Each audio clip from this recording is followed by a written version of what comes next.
Hello everyone, this side Anjali Arya और स्वागत है आपका आर्य साइको ब्रेन पर। तो आज हम करने क्या वाले हैं, हम करने वाले हैं जनरल इंग्लिश के बेहतरीन से बेहतरीन क्वेश्चन। और ये आपके डेटर प्लस बी केवीएस के रिसेंट एग्ज़ाम में आए हुए क्वेश्चन है और इन क्वेश्चंस को मिलाकर मैंने एक मॉक टेस्ट बनाया है आपके लिए। अगर बात करें, इसमें आपके 10+ क्वेश्चन हैं जो कि बेहद इंपॉर्टेंट है आपके एग्ज़ाम के पॉइंट ऑफ व्यू से। अगर बात करें आज की क्लास की जो टैगलाइन है वो है हमारी हंसते हंसते इंग्लिश पढ़ो। ठीक है, ये टैगलाइन है। अगर बात करें टेलीग्राम और इंस्टाग्राम, टेलीग्राम पर आपको क्या मिलेंगे, हर एक क्लास की नोट्स पीडीएफ मिलेंगे, आप ज्वाइन कर सकते हो। टेलीग्राम का नाम है आर्य साइको ब्रेन, लिंक आपको इसी वीडियो के डिस्क्रिप्शन बॉक्स में मिलेगा। तो एक्साइटेड हो आज की क्लास को पढ़ने के लिए, मॉक टेस्ट लगाने के लिए?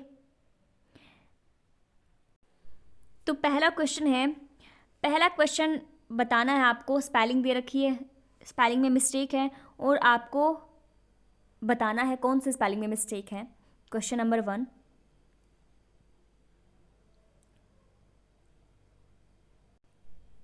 फिलिपेंसी सेकेंडरी बेस्मिच एब्रिएशन। तो बताओ कौन सी स्पेलिंग में मिस्टेक है। तो यहाँ पर अपना बी बिल्कुल करेक्ट हो जाएगा। सेकेंडरी में मिस्टेक है। क्या मिस्टेक है यहाँ पर? ए की जगह ई आएगा, बस इतने से मिस्टेक है। अब ये चारों शब्द हम याद कर लेते हैं, क्या पता आ ही जाए एग्ज़ाम में। चलो अब बात करते हैं फिलिपेंसी की। तो ये क्या होता है? इसका मतलब होता है ओछापन। अब अगर इसको हमने याद करना है तो क्या हुआ, मैंने अपनी फ्रेंड को कहा कि मुझे शॉपिंग करा दे। ठीक है, तो मैंने कहा मेरे को एक टॉप पसंद आया है तो तू फ्लिपकार्ट से मंगवा दे। ठीक है, और फ्लिपकार्ट पे था वो 500 रुपये का और मीशो पे पड़ गया 300 रुपये का। तो उसने क्या करा, उसने मीशो से मंगवा दिया। तो मैंने उसको क्या बोला, तूने तो फ्लिपकार्ट की जगह पर किससे मंगवाया है, मीशो से मंगवाया, और अपना क्या दिखा दिया, ओछापन दिखा दिया। ये सिर्फ एक स्टोरी है, एग्जाम्पल है समझाने के लिए, इस शब्द को याद करने के लिए। ठीक है, चलिए अब बात करते हैं सेकेंडरी। अब इसको हम कैसे याद करेंगे? इसका मतलब होता है झूठा इल्ज़ाम। इसका मतलब क्या होता है? इसका मतलब होता है झूठा इल्ज़ाम लगाना। और कैसे लगाएंगे, देखो अब यहाँ पे इसमें क्या दिख रहा है, सेकेंडरी। यहाँ पे मेरे को एक शब्द दिख रहा है, वो क्या दिख रहा है, ये कैन दिख रहा है। और कैन से ही हम इसको याद करेंगे। कैन से कैसे? कि हम गए, कहाँ पर गए, हम कैंटीन में गए और हमने क्या मांगी, हमने कैन मांगी पीने के लिए, और आंटी जी ने कैन दे भी दी थी। लेकिन उसी टाइम कोई एक लड़की आती है और उस कैन को उठाकर वो ले जाती है। फिर आंटी क्या बोलती है? आंटी ये बोलती है कि आपने तो कैन चोरी कर ली है ना, आपने तो कैन चोरी कर ली है, यहीं पे रखी हुई थी। हम कहते कि नहीं नहीं आंटी, हमने तो नहीं करी है। तो क्या उन्होंने कैन चोरी करने का झूठा इल्ज़ाम हम पर लगा दिया। इस तरह से याद कर लेंगे, बिल्कुल याद कर लेंगे। उसके बाद अपनी अगली स्पेलिंग जो है वो है बेस्मिर्च। अब इसका मतलब क्या होता है? इसका मतलब होता है गंदा करना। इसका मतलब क्या होता है? गंदा करना होता है। अब यहाँ पर एक तो बी है और है मिर्च है, मेरे को ये दिख रहा है। तो यहाँ पे हम याद करेंगे बेड पर क्या है, बेड पर मिर्च गेर डाल दी है। बेड पर क्या डाल दी है? मिर्च डाल दी है, जैसे हमारा बेड जो है वो गंदा हो गया है। तो इस तरह से हम याद कर सकते हैं बेस मिर्च। उसके बाद है एब्रिएशन। इसका मतलब होता है, क्या होता है? पतन करना। और मेरे को ध्यान नहीं आ रहा है इसको हम कैसे याद करेंगे। अगर आपके पास इसकी कोई ट्रिक है, निमोनिक है, तो मुझे बता दीजिएगा। चलिए अब आपका अगला क्वेश्चन सेम स्पेलिंग मिस्टेक है। आपको बताना है कौन सी स्पेलिंग में मिस्टेक है, तो बता दीजिएगा फटाफट से। एसरबिची, कार्लियस और आपका कैडवर्स हेट्रोजीनियस। तो बताओ यहाँ पे कौन सी स्पेलिंग में मिस्टेक है। तो बिल्कुल यहाँ पे हेट्रोजीनियस की स्पेलिंग में मिस्टेक है। क्या मिस्टेक है? मिस्टेक ये है कि यहाँ पे GEN, एन के बाद EO लगना था। एन के बाद क्या लगना था? EO लगना था। देन आपकी स्पेलिंग फिर ठीक हो जाती है। इन्होंने ई को काट दिया। ठीक है, चलो अब याद कर लेते हैं इनको। अब यहाँ पे क्या है, एसिडिटी, इसका मतलब क्या होता है, इसका मतलब होता है तीखा स्वाद। क्या होता है, तीखा स्वाद। अब हमें इसको याद कैसे करना है, जैसे कि ए, अलग अलग करो, ए सर और यहाँ पे बीटी, ठीक है। अब ए सर, एक सर ने क्या करा, एक सर ने बीटी मतलब कि बाइट कर लिया दूसरे सर को, उनकी लड़ाई हो रखी थी, बाइट करा, बाइट करने के बाद क्या हुआ, तो जिसने बाइट किया सर ने, उन्होंने क्या बोला कि क्या थोड़ा तीखा स्वाद लग रहा है, ठीक है। इस तरह से याद कर सकते हैं, एसरबिटी, ओके। उसके बाद है कार्लियस जो है, ये जो जी है वो के की साउंड यहाँ पे दे रहा है, कार्लियस। अगर हम बात करें इसका मतलब होता क्या है, इसका मतलब होता है बातूनी, बहुत बात करने वाला। क्या होता है, बातूनी होता है बहुत बात करने वाला। अब हमें याद कैसे करना है, इसके नाम से हम बोल के देखते हैं, तो क्या कार्लियस, क्या मतलब कि केयरलेस, क्या केयरलेस लग रहा है ना, अपनी रिस्पॉन्सिबिलिटी को ना निभाने वाला, उसको क्या बोलेंगे, केयरलेस बोलते हैं। उसी तरह से हमने इसको याद करना है कि रिस्पॉन्सिबिलिटी नहीं निभा रहे हैं, केयरलेस हैं, लेकिन बातों में मस्त हैं, बातों नहीं पूरे हैं, इस तरह से याद कर लेना है। एक हम याद करते हैं गार्लियस, गैर जिम्मेदार, जी से गैर जिम्मेदार बन जाएगा, गैर जिम्मेदार। तो जो गैर जिम्मेदार हैं वो काफ़ी बातूनी हैं, मना लेते हैं बात करके, लेकिन गैर जिम्मेदार हैं। अगर हम बात करें कैडवरस की, इसका मतलब होता क्या है, इसका मतलब होता है सव या लास। अब याद कैसे करना है, हम बोलते क्या, हरियाणवी में बोलते हैं कड़े मरे हैं, ऐसा कुछ बोलते हैं, कड़े मरे हैं, तो उस तरह से याद कर लेंगे। उसके बाद है हेट्रोजीनियस, हेट्रोजीनियस तो मुझे बताने की ज़रूरत नहीं है, होता क्या है, अलग अलग विजातीय जिसको बोलते हैं। एक होता है हमारा होमोजीनियस, ये अपोजिट होते हैं एक दूसरे के, हेट्रोजीनियस, होमोजीनियस। समझ में आए। उसके बाद आपका ये इडियम्स दे रखी हैं और मतलब आपको बताना है, व्हील एंड वोई का मतलब यहाँ पे क्या हो जाता है, नाउ एंड अगेन होता है, जॉय एंड सोरो होता है, यूजफुल एंड हार्मफुल होता है, प्लस एंड माइनस पॉइंट होता है। तो क्या होता है व्हील एंड वोई का मतलब, तो यहाँ पे अपना जो करेक्ट रहेगा वो रहेगा B option, joy and sorrow as a correct idiom का मतलब। और हमें याद कैसे करना है, याद करना है हमें जैसे कि व्हील, मान के चलो व्हील मतलब कि कील, ठीक, कील वही, वही कील, वही मतलब कि वही कील, वही कील, वही कील क्या हुआ, लगी, जिससे हमें क्या हुआ, दर्द भी हुआ, लेकिन पहले तो हमें खुशी, खुशी नहीं, पहले तो हमें पता ही नहीं था, हम खेल रहे थे, खेलते खेलते क्या हुआ, वही कील लग गई, जैसे हमें बहुत दुख हुआ। इस तरह से याद कर सकते हैं। चलिए अब यहाँ पे एग्जाम्पल दिया गया है, जैसे कि ह्यूमन की जो लाइफ होती है full of weal and woe. अब आपका दूसरा इडियम एंड फ्रेजेस से रिलेटेड क्वेश्चन है, आपको बताना है यहाँ पर, round peg in a square hole, इस मुहावरे का मतलब क्या हो जाता है, अनट्रस्टवर्दी है, इनवैलिड है, in an unpleasant situation A misfit, क्या हो जाता है यहाँ पे। एक राउंड पैग है, किस में है, एक स्क्वेयर होल में है, तो बताओ, फिट बैठा, नहीं बैठा ना, मिसफिट, सिंपल।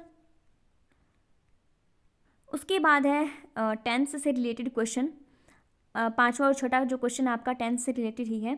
अप्रोप्रिएट टेंस आपको यहाँ पे चूज़ करना है, और यहाँ पे क्या दिया गया है, जैसे कि I hope you will have washed your face and hands before you come to the diner table, तो क्या हो जाएगा, सिंपल फ्यूचर टेंस है, फ्यूचर परफेक्ट है, या फिर पास्ट परफेक्ट है, या फिर फ्यूचर कॉन्टिन्यू टेंस है।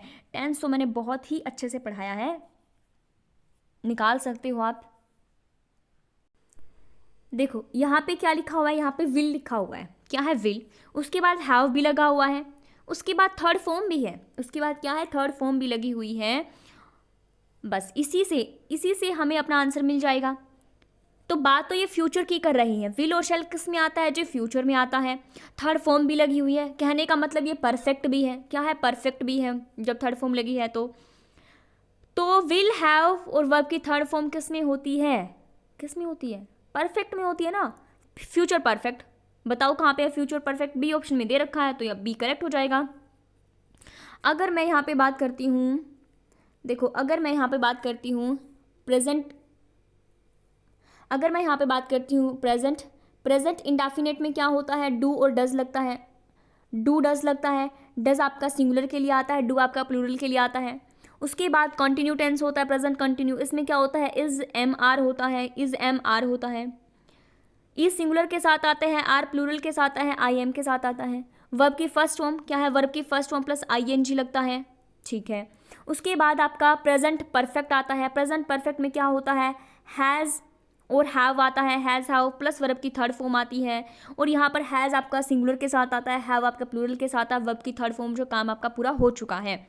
उसके बाद आपका है प्रेजेंट में ही, प्रेजेंट में क्या है, present perfect continue, present perfect continue, इसमें क्या होता है, परफेक्ट काम हो भी चुका है लेकिन चल भी रहा है। इसमें आपका एक इंपॉर्टेंट कॉन्सेप्ट कौन सा, सिंस और फोर ऐड हो जाता है, सिंस और फोर।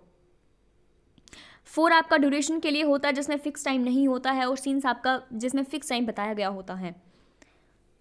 अगर यहाँ पे बात करते हैं present continue, present perfect continue में इसमें क्या लगता है, हैज़ लगता है किसके साथ, सिंगुलर वालों के साथ, हैव लगता है प्लूरल वालों के साथ, प्लस क्या लगता है, प्लस वर्ब की first form plus I N G plus since और फोर का कॉन्सेप्ट।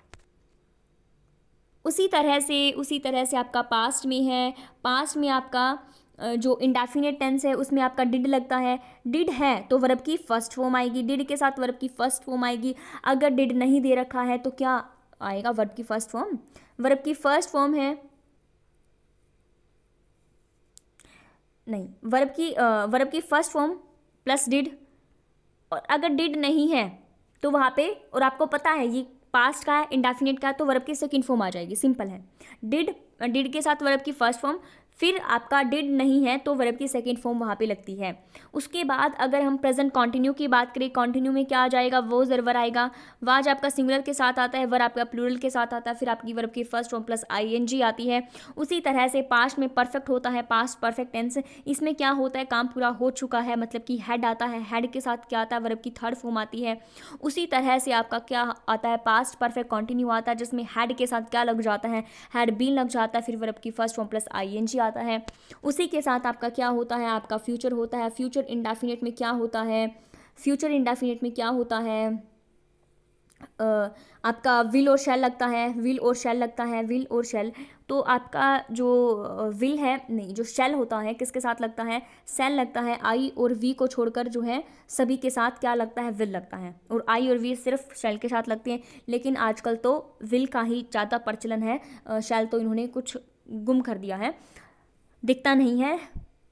उसके बाद अगर हम बात करते हैं फ्यूचर में ही, फ्यूचर में कंटिन्यू की बात करेंगे तो इसमें क्या आ जाएगा, विल भी आ जाएगा, बढ़ोतरी हो चुकी है, विल के साथ बी लग गया है, उसके साथ वर्ब की first form plus I N G आता है। उसी के साथ अगर हम बात करते हैं फ्यूचर में परफेक्ट के, फ्यूचर परफेक्ट में क्या हो जाएगा, विल के साथ क्या लग जाता है, विल के साथ हैव लग जाता है। याद रखो यहाँ पे हैव, हैज़ नहीं है, ओनली हैव, वर्ब की थर्ड फॉर्म आ जाता है। उसी के साथ क्या आता है, उसी के साथ आपका अगर हम बात करते हैं फ्यूचर परफेक्ट कंटिन्यू तो इसमें क्या लगता है, will have been, will have been, verb की first form plus I N G plus time का कॉन्सेप्ट यहाँ पे आ जाता है। क्लियर है? चलिए अब मुझे अगले क्वेश्चन का आंसर खुद बता दीजिएगा। I have been working for 2 hours, क्या कहा इन्होंने, I have been working for 2 hours, हम पहचान सकते हैं, किससे पहचान सकते हैं, 2 आवर्स, मतलब कि ये परफेक्ट, मतलब कि ये नहीं पता कौन सा है, लेकिन हमें 2 आवर्स से ये पता लग गया कि ये परफेक्ट कंटिन्यू है। क्या है, परफेक्ट कंटिन्यू है, ये प्रेजेंट का, पास्ट का है, फ्यूचर का। अब हम देखते हैं, यहाँ पे आई एन जी लगा हुआ है, यहाँ पे हैव बीन लगा हुआ है, हैव बीन का मतलब हमें समझ में आता है प्रेजेंट की बात कर रहे हैं, और प्रेजेंट में भी किसकी बात कर रहे हैं, प्रेजेंट परफेक्ट कंटिन्यू की बात कर रहे हैं, किसकी बात करें, प्रेजेंट परफेक्ट कंटिन्यू की बात करें। कोई दिक्कत, कोई परेशानी है भी तो नहीं होनी चाहिए, बहुत ईजी है। उसके बाद आपका अगला क्वेश्चन, और अगला क्वेश्चन कहता क्या है, अगला क्वेश्चन कहता है कि I stood up so that I could see the game clearly. क्या कहा इन्होंने कहा कि I stood up so that I could see the game clearly. ये आपका कॉम्प्लेक्स सेंटेंस है, ये आपका पॉजिटिव है, ये आपका सिंपल सेंटेंस, या फिर अगर बात करें तो आपका साधारण, मिश्र और संयुक्त, ये होते हैं।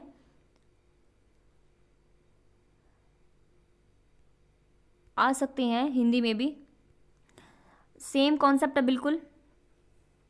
तो यहाँ पर क्या है, सो दैट लगा हुआ है, क्या लगा हुआ है, सो दैट लगा हुआ है। अगर हम बात करें आई सूड अप, ये भी अपना अकेला है, ज़रूरत नहीं इसको किसी की, अकेला पूरा कंप्लीट है ये। I could see the game clearly, I could see the game clearly. तो यहाँ पर ये दोनों अपने आप में क्या है, पूरे पूरे हैं, इनको किसी की ज़रूरत नहीं है। लेकिन इन दोनों सेंटेंस को जोड़ने का काम कौन कर रही है, सो दैट इनको जोड़ने का काम कर रहा है। तो यहाँ पे क्या हो जाएगा, क्या हो जाएगा, कॉम्प्लेक्स हो जाएगा या फिर पॉजिटिव हो जाएगा या फिर सिंपल हो जाएगा या फिर कंपाउंड हो जाएगा, क्या हो जाएगा। तो यहाँ पे क्या हो जाएगा, डी अपना करेक्ट हो जाएगा, यहाँ पे कंपाउंड हो जाएगा। इसका मतलब क्या होता है, इसमें होता क्या है कि जब आपके एटलीस्ट दो इंडिपेंडेंट क्लोज होते हैं, दो इंडिपेंडेंट अलग अलग, ये आपका ये इंडिपेंडेंट क्लोज है, ये आपका इंडिपेंडेंट क्लोज है, और ये दोनों जुड़े हुए हैं सो दैट से, किससे जुड़े हुए हैं, सो दैट से जुड़े होते हैं, तो उसमें होता है आपका कंपाउंड। अगर कॉम्प्लेक्स के कंपाउंड जो सेंटेंस है वो सेंटेंस होता है जो एटलीस्ट दो इंडिपेंडेंट क्लोज जुड़े हुए होते हैं, जिसमें कोमा से, सेमीकोलन से या फिर कंजक्शन से। यहाँ पर दो इंडिपेंडेंट क्लोज हैं वो जुड़े हुए हैं किसे, सो दैट से, इसलिए यहाँ पर कंपाउंड सेंटेंस आंसर आ जाएगा। उसी तरह से अगर मैं कॉम्प्लेक्स की बात करूँ तो कॉम्प्लेक्स आपको अलग से ही पता लग जाएगा। एक आपका जो सेंटेंस होगा वो अधूरा होगा, एक जो सेंटेंस है वो अधूरा होगा, उसके ऊपर जो दूसरा जो आगे वाला जो सेंटेंस है वो पहले वाले के ऊपर डिपेंड होगा। अगर ऐसी सिचुएशन आपको दिखे तो वहाँ पे कॉम्प्लेक्स आंसर हो जाएगा। अब है आपका अगला क्वेश्चन, और अगला ये जो क्वेश्चन है ये आपका रिलेटेड है फ्रेजल वर्ब से। आपको बताना है यहाँ पर, I am sure we will all remember this holiday with great pleasure. यहाँ पे इस रिमेंबर को आपने रिप्लेस करना है, थिंक ओवर आएगा यहाँ पे, इसकी जगह पर, रिमेंबर की जगह पर लुक बैक ऑन आएगा, या फिर स्टैंड अप फॉर आएगा, या फिर गो इन फॉर आएगा। तो क्या आएगा, फटाफट से आंसर दे दीजिएगा। अगर यहाँ पे बात करते हैं सेंटेंस में क्या कहा गया, I am sure we will all remember this holiday, तो कहते हैं ये अपना प्रेजेंट में कह रहे हैं, प्रेजेंट में कह रहे हैं कि हम इन हॉलीडे को फ्यूचर में याद करेंगे, हम इन हॉलीडे को प्रेजेंट में कह रहे हैं फ्यूचर में याद करेंगे। उसके बाद अब जब ये फ्यूचर में गए तो याद तो पास्ट को ही करेंगे ना, फ्यूचर में जाने के बाद पास्ट को याद करेंगे। तो यहाँ पे रिलेट कर सकते हो, look back on is a correct answer. बताओ कुछ दिक्कत यहाँ तक है या नहीं, ठीक है। तो भी यहाँ पे करेक्ट हो जाएगा, I am sure we will all remember this holiday with a great pleasure, और रिमेंबर को आप रिप्लेस करोगे लुक बैक ऑन। तो यहाँ पे जो अपना फ्रेजल वर्ब है लुक बैक ऑन मीन्स क्या है इसका, to think of past event, सोचना किसके बारे में, पास्ट इवेंट के बारे में, जो फिट होता है इस सेंटेंस में, इसलिए यहाँ पे बी जो है वो बिल्कुल करेक्ट हो जाएगा। अब आता है आपका 9th क्वेश्चन। क्वेश्चन कहता है unless you confess we shall all be punished. Unless जब तक यू कॉन्फेस, तुम कॉन्फेस नहीं करोगे, जब तक तुम नहीं करोगे कॉन्फेस, तो we shall all be punished. तो इस कॉन्फेस को आपने रिप्लेस करना है, किसके साथ करोगे, पुट अप विद के साथ करोगे, या फिर आउन अप के साथ करोगे, फाइंड आउट के साथ करोगे, या फिर कैरी ऑन के साथ करोगे। बता दीजिए किसके साथ करोगे रिप्लेस। तो यहाँ पे हम करेंगे कॉन्फेस को रिप्लेस किसके साथ, आउन अप के साथ करेंगे, अपने ऊपर। तो जब तक कॉन्फेस का मतलब क्या, अपने क्या कॉन्फेस कराना चाहते हैं कि अपने ऊपर ले लो इस इल्ज़ाम को, इस ब्लेम को अपने ऊपर ले लो ना, तभी तो आउन अप, तभी तो हमें जब तक तुम नहीं लोगी इस इल्ज़ाम को अपने सर पर, तो तब तक हमें वैसे पनिश किया जाएगा। इससे अच्छा तुम अभी ले लो, थोड़ी देर बाद लेने वाले तो अभी ले लो, है ना। यही बात कह रहे हैं, आउन आप अपने ऊपर लो, अपने ऊपर की ये बात कह रहे हैं। तो बी सी यहाँ पे करेक्ट हो जाएगा। अब यहाँ पे देख लो, फ्रेजल वर्ब है आउन अप, इसका मतलब होता है एडमिट करना, that you have done something bad और एम्बैरेसिंग, जो आपने करा है कुछ बैड है, एम्बैरेसिंग है, ये फिट होता है इस सेंटेंस में, इसलिए यहाँ पे जो है सी बिल्कुल करेक्ट हो जाएगा।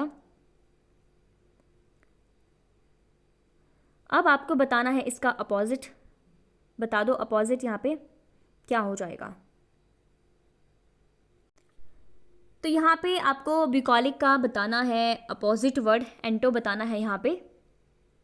तो बताओ क्या हो जाएगा, रिजर्व्ड है, रस्टिक है, या फिर चीयरफुल है, या फिर अर्बन है, क्या करेक्ट हो जाएगा यहाँ पे। तो यहाँ पर बुकॉलिक का मतलब होता है गांव, गांव में रहने वाले। तो अब तो बता दो यहाँ पे करेक्ट क्या रहेगा। तो यहाँ पे अपना जो करेक्ट रहने वाला है वो अर्बन रहने वाला है। जो है गांव का जो उल्टा होता है, अपोजिट होता है, एंटो होता है, वो अपना अर्बन होता है, शहरी। अब इसमें तो कोई परेशानी नहीं होगी ना अर्बन में। अब यहाँ पे अगर हम बात करें ये जो रूस्टिक होता है, रूस्टिक ये इसका सिनोनिम होता है किसका, बुकॉलिक का। अब हमें इनको याद करना, और याद कैसे करेंगे, क्या पता आ ही जाए, है ना। हमारी किस्मत अच्छी हुई तो हमने तो याद करना है, और इतने सारे शब्द हमसे याद नहीं होते हैं। तो चलिए अगर हम बात करें बुकॉलिक, अब अगर हम इस शब्द को तोड़ते हैं, कॉलिक, कॉलिक कॉल, कॉलिक का मतलब कोल, और बीयू का मतलब बाय। अब कोल कटती है, कोल कटने के बाद हम क्या कहते हैं, हम बाय कहते हैं। और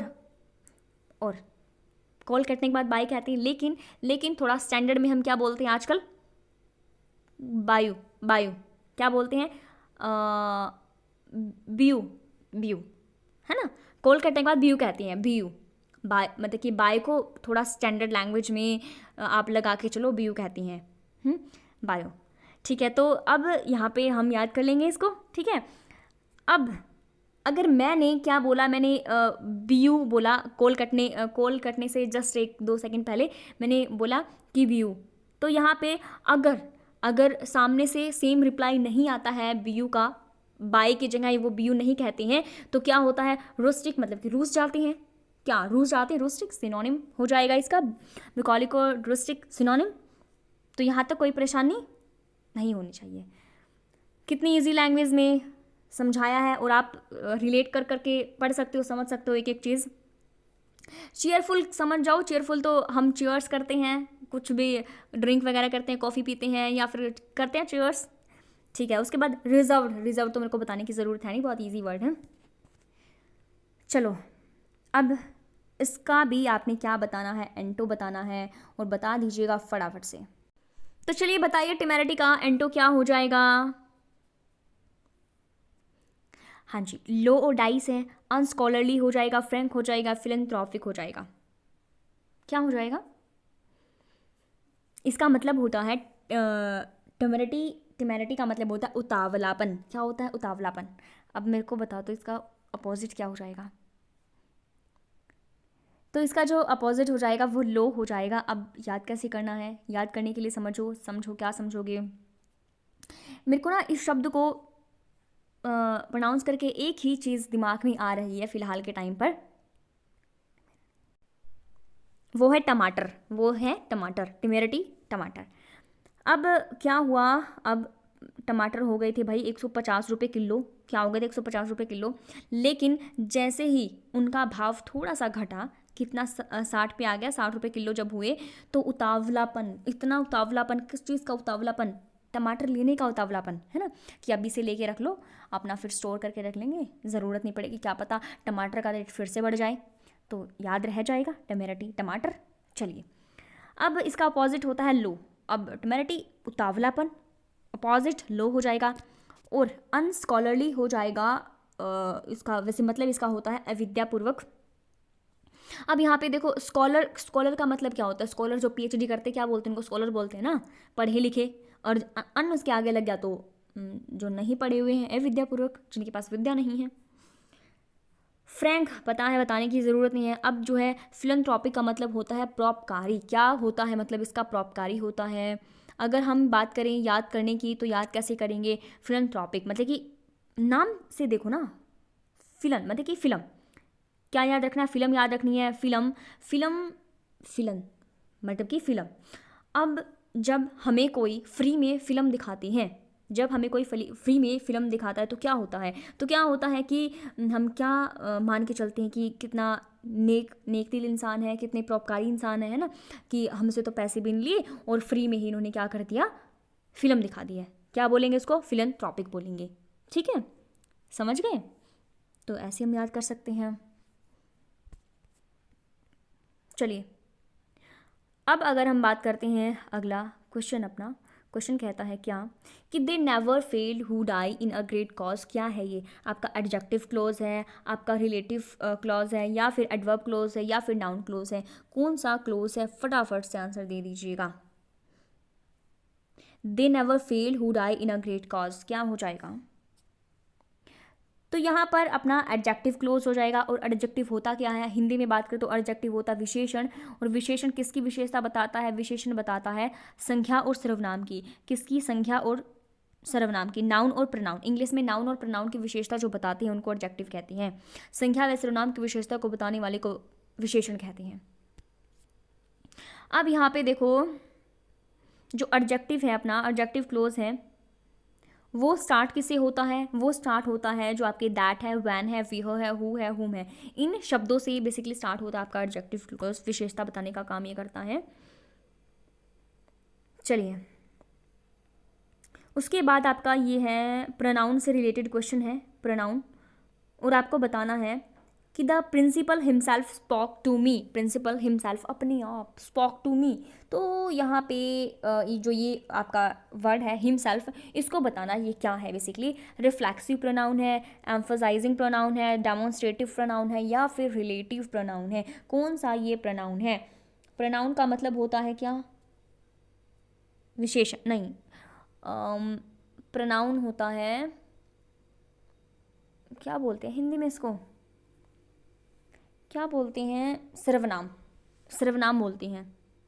तो बताओ यहाँ पे।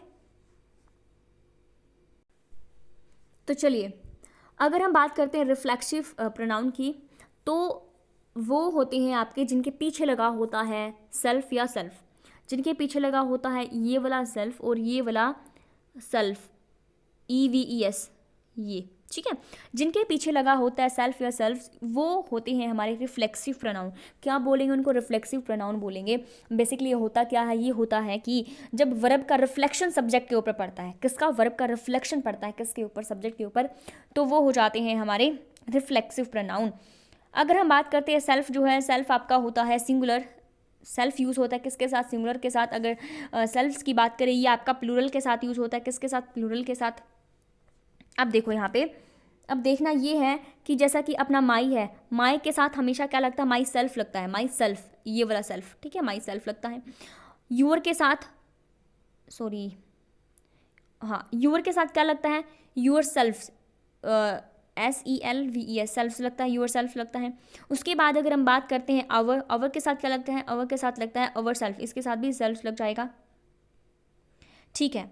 उसके बाद अगर हम बात करते हैं, उसके बाद अगर हम बात करते हैं, किसकी बात करेंगे? हम बात करते हैं हिम की और हर, हर लड़की के लिए होता है। हिम जो है, हिम के साथ क्या लगता है? हिम के साथ हिम सेल्फ लगता है। हर के साथ हर सेल्फ लगता है, ठीक है।